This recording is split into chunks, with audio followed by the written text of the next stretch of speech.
আসসালামু আলাইকুম, শুভ সকাল। কে কেমন আছেন? আমি তো আপনাদের দোয়া আলহামদুলিল্লাহ ভালো আছি। সকাল সকাল বরাবরের মতো ব্লগটা শুরু করে দিলাম। এই যে সকালে সকালে উঠে গেছি, 6:30টার আগে উঠে গেছে আজকে, মানে 6টার পরে উঠে গেছি। উঠায় যে রান্না বসাই দিছি, ভাত আর ডাল বসাই দিছি, টমেটো টক বসাই দিছি। আমি এখন ওই দুইটা বসাই দিয়ে আইসা এই যে এখন ঘর ঝাড়ু দিতেছিলাম। দেখেন 6:30 বাজে, এখনও কত অন্ধকার। ঘরটা ঝাড়ু দিতেছিলাম, সিঁড়ির লাইট এখন অফ করি নাই। যাই হোক, বাইরে দেখলাম অনেক অন্ধকার, তারপরে আইসা বসছি, ঘর ঝাড়ু দিতেছিলাম। মানে সকাল উঠে আমার ঘর ঝাড়ু দিতেই হবে। আগে খাবার রান্নাটা বসাই দিয়ে তারপর ঘরটা ঝাড়ু দিয়ে আসি। এই যে ঘর ঝাড়ু দিছি, এখন লাইটটা অফ করে দিব। দেখেন ফর্সা হয়ে গেছে, 6:30 একটু বেশি বাজে। এই যে অন্ধকার আছে এখনও, এই যে সিঁড়ির লাইট এখনও আছে ধরানো, লাইট অফ করে দিতে হবে। যাই হোক, আমি ঝাড়ু ঠাড়ু দিয়ে এখন এখন রান্নাঘরে যাব। রান্নাঘরে আবার রান্না বসাইছি, ভাত আর টমেটো টক দুটা বসাই রাখি আসছি। এই যে দেখেন গ্যাস আজকে অনেক গ্যাস আছে, মানে 7:30 বাজে গ্যাস চলে গেছে, কিন্তু গ্যাস আমি যখন উঠছি তখন প্রচুর গ্যাস।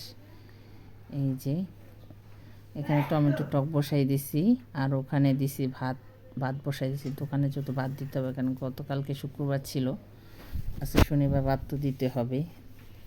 এখানে পুঁইয়ের গোটা, মানে পুঁই শাকের গোটা বলে এগুলারে আলু দিয়ে চাপা শুটকি দিয়ে মানে রান্না করবো। মূলা ভাপ দিব, মূলা দিয়ে পুঁটি মাছ রান্না করবো। পুঁটি মাছ ভিজাই রাখছি, ওগুলো কাটতে হবে। ওখানে দুটো বসায় মাছ কাটবো। এই যে দেখেন কয়টা বাজে, 6:40 বাজে, মানে 7:15 বাজে নাই। এখন কাটাকুটা করবো, এই দুটা হইতে থাক। এই যে এখানে ভাত হইতেছে, ওখানে টমেটো টক হইতেছে। আমি এখন টমেটো টকটা হয়ে আসছে, এখন আমি একটু বাগার দিব। এটারে বাগার দিব, তো ভাত ঠিক দিব, ও মূলাটা ভাপ দিব।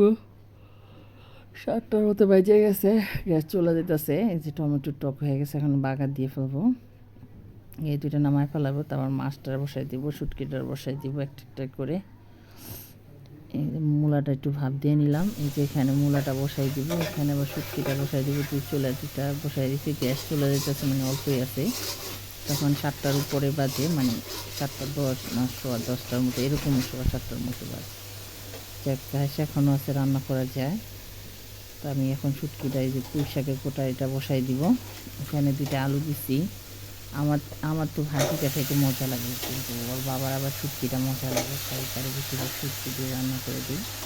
একটা শুটকিটা রান্না করবো, একটু কষে হালকা একটু পানি দিব, তারপর শুকনো শুকনো করে নামায় ফেলাবো। এটা বসাই দিলাম। এখন আবার ওই সাইডে আবার একটু মূলা বসাবো। ওখানে মূলার মশলাটা কষানো হইতেছে, একটু নাড়াচাড়া করে একটু ঢেকে দিব। দেখুন কালারটা কত সুন্দর আসছে। রান্না হয়েছে একটা আর্ট, মানে আপনি রান্নাটা যদি সুন্দর করে রান্না করতে পারেন, রান্নাটা যদি ফুটায় তুলতে পারেন, মনে করেন মাশাআল্লাহ রান্না অনেক সুন্দর হবে। যেখানে মূলাটা সিদ্ধ দিয়েছিলাম, এখন বসাই দেবো। মূলাটার ভিতরে আজকে মরিচটা বেশি পড়ে গেছে, মানে কালারটা একটু, কারণ মূলা তরকারিতে একটু হালকা হালকা সাদা সাদাই রাখতে হয়, কিন্তু আজকে মরিচটা বেশি পড়ে গেছে, তো কালারটা একটু লাল হয়ে গেছে আজকে। এই যে মূলা ওখানে বসে চেপা নিচ্ছি 3টা চেপা, একটু গরম পানিতে ডলে ধুইতেছিলাম। আমি ধুইয়া নিই, সব শুটকি ধুইয়া ভাজি। এই যে একটু ডলা দিয়ে ময়লা উঠাইতেছিলাম গরম পানিটা, মূলার যে পানিটা ছিল ওই পানিটার ভিতরে মানে ডলতেছিলাম। এখন শুটকিতে দিয়ে দিব।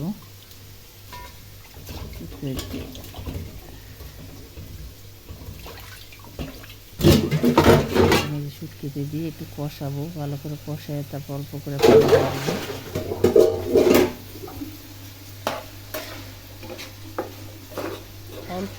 অল্প করে রান্না করে, আমরা 2জন মানুষ, তো কেন আমার মেয়েতে ওগুলো খেতে চায় না। আমার মেয়েদের যে টমেটো টক রান্না করছি সেগুলো দিয়ে ভাত খাবে, আর এগুলো হচ্ছে বাবা খাবে আর আমি খাবো। বাবা রাত্রে রুটি খাবে, আমি এসে রাত্রে ভাত খাবো। আমি ভাতটাই খাই বেশি, আর দুপুরে খাই, আবার রাত্রেও খাই। রুটিটা একটু কম খাওয়া হয় আমার। আমি রুটিটা কম। এখন যাই হোক, মূলা কষাইতেছিলাম। এই সাইডে যদি দেখেন কতগুলো কাঁচামরিচ আর পেঁয়াজ কুচিগুলো সব দিয়ে দিব এখানে পুঁই শাকের কোটার ভিতরে। মানে এক্সট্রা মরিচ কম দিছি, এই কাঁচামরিচটাতেই ঝাল হবে প্রচুর। রান্না আমার মতো রান্না করে খেয়ে দেখতে পারেন, অনেক মজা হবে। একবার ট্রাই করে দেখেন, ভাল লাগবে। আমরা তো এইভাবে রান্না করি আমি। আর আরও আছে, ওইটা হচ্ছে কাল না পরশু দিন আবার ভাজি করব। আজকে শুটকি রাঁধছি, আরেকদিন ভাজি করব। এখন কষানো হয়ে গেছে। আমি এখন একটু পানি দিয়ে একটু দমে দিয়ে রাখবো। তা হালকা আছে, মানে অল্প অল্প আস্তে আস্তে হইতেই থাকবো।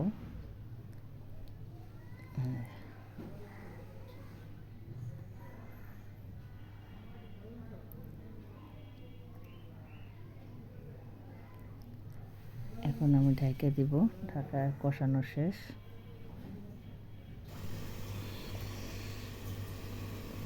এখানে আবার পানি বসাইছি ওর বাবার জন্য, গোসলের পানি বসাই রাখছি। 7:30টার মতো বেজে গেছে, কিন্তু গ্যাস চলে গেছে।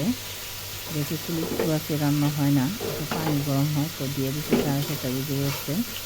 এখন এটা হইলেই আমার আর মূলাটাও হয়ে আসছে প্রায়। মাছটা প্রায় মানে ভাজা ফেলাইছি। মাছটা ভাজবো এটা হইলে, একটু ভাজা ভাজা করে হাঁস ফেলাবো।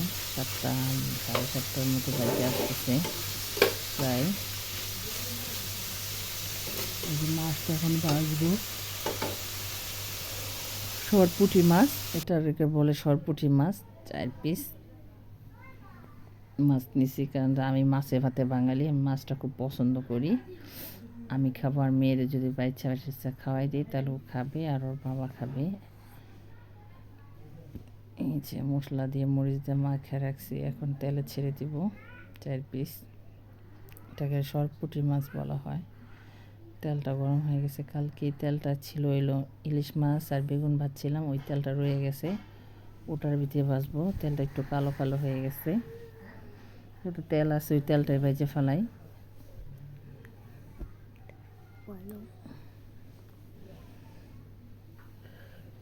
মোচা করে ভাজতে হইব। আজকে কোনো কাজ করছি হালকা পাতলা। হ্যাঁ, কাপড় ধুইছি অনেকগুলো, 2-3 বালতি কাপড় চোপড় ধুয়ে ওগুলো ছাদে দিয়ে আসছি ওগুলারে। এই যে আমার রান্না চলতেছে, মূলার ডাল। মূলা দিয়ে পুঁটি মাছ হয়ে গেছে প্রায়, চাক দিয়ে ফেলছি। আমি রান্না করি আর চুলা ক্লিন করি। এই যে রান্না করে সকালে আর বাবার ভাত দেওয়ার আগে 7:30 বেজে গেছে। এখন এই যে চুলা নিচে মুছা টুচা ভাত টাত বেড়ে দিয়ে দিব, ওর বাবা নিয়ে যাবে। তারপরে যে ঘুম আসবো কিনা যায় না। তারপর আমি ঘুম আসার সময় দেখি কারেন্ট চলে গেছে, সেই কারেন্ট আসছে 1টা বাজে। কাপড় চোপড় দিয়েছে অনেকগুলো, সেগুলো ছাদে দিয়ে আসছি। বিকালে গিয়ে এগুলো নিয়ে আসতে হবে। অনেকগুলো কাপড় চোপড়, চাদর টাদর অনেকগুলো দিয়েছি। যাই হোক, এই যে রান্না প্রায় হয়ে আসছে। চুলা ক্লিন করে দেখেন, চুলা পরিষ্কার থাকলে কত সুন্দর দেখা যায়। বেসিন টেসিন হাউসটাও নিজের কাছে যত্ন রয়েছে। নিজের কাছে আপনি যত্ন করে, যতই পুরান জিনিস যদি যত্ন করে রাখেন, দেখতে সুন্দর করে মনে করেন। আমি তো মনে করেন রান্না করি আর মুছি, এটা আমার একটা অভ্যাস। এখানে তরকারিটা হয়ে গেছে, এখন এটা রান্না শেষ হলে ভাত দিয়ে দেবো। ভাত দিলে বাবা ভাত নিয়ে চলে যাবে। 1:15টার মতো বেজে গেছে। এক চুলায় রান্না করতেছি, তো গ্যাসটা আবার চলে গেছে দেখে হঠাৎ করে যে ধনেপাতা মাছের ভিতরে দিয়ে দিব, ধনেপাতা। যাই হোক, রান্না শেষ। এখন ভাত ঠাত দিয়ে এখন চুলা মুছে গিয়ে আবার যাবো। যাই হোক, আপনাদের ভিডিও ভালো লাগলে লাইক কমেন্ট শেয়ার করবেন, ফাতেহা ব্লগের সাথে থাকবেন, আমাদের ভিডিওটা শেয়ার করবেন, কমেন্টস করবেন, আমাদের ভিডিও শেয়ার করবেন। যে যেখানে আছেন ভালো থাকেন, সুস্থ থাকেন। আল্লাহ হাফেজ। আল্লাহ হাফেজ বলো। আল্লাহ হাফেজ।